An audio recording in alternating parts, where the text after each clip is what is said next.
by Shankar Singh।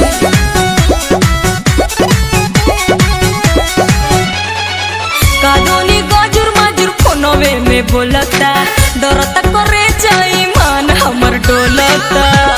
हे देवर जी देखी ना कादोनी गाजुर माजुर फोनवे में बोलता डरता करे जाई मान हमर डोलता। धराइबू तो हम देखें।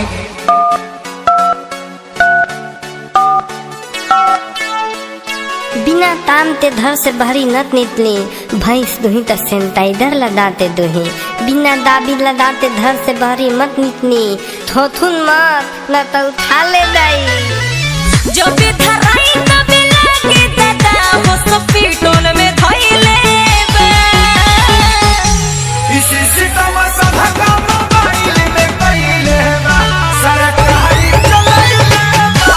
इसी सितम सभा का मोबाइल में कइले बा सरकारी चलाइले बा।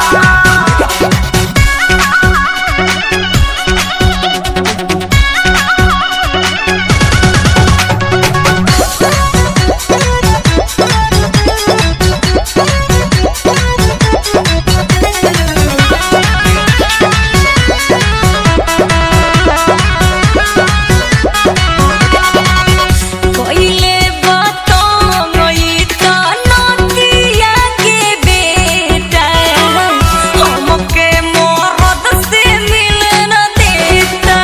हे देवरू हमके मरद से मिले न देता। एकरा के तू डाला ही गाड़ी भौजी तोहरे खाती बोल बही ना बेमारी भौजी। एक बार आउ लगाइबू।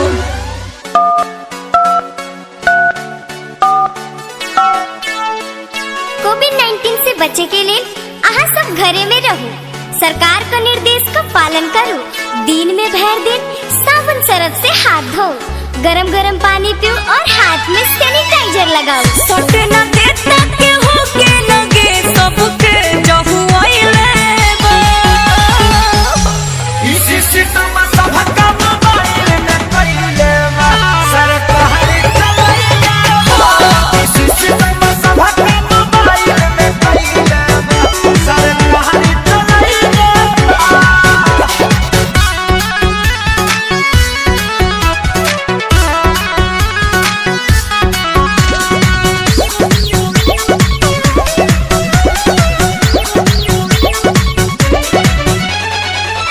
सैया पवन से मिलती मन करे मोरा इहे बनल बाटे रोड़ा।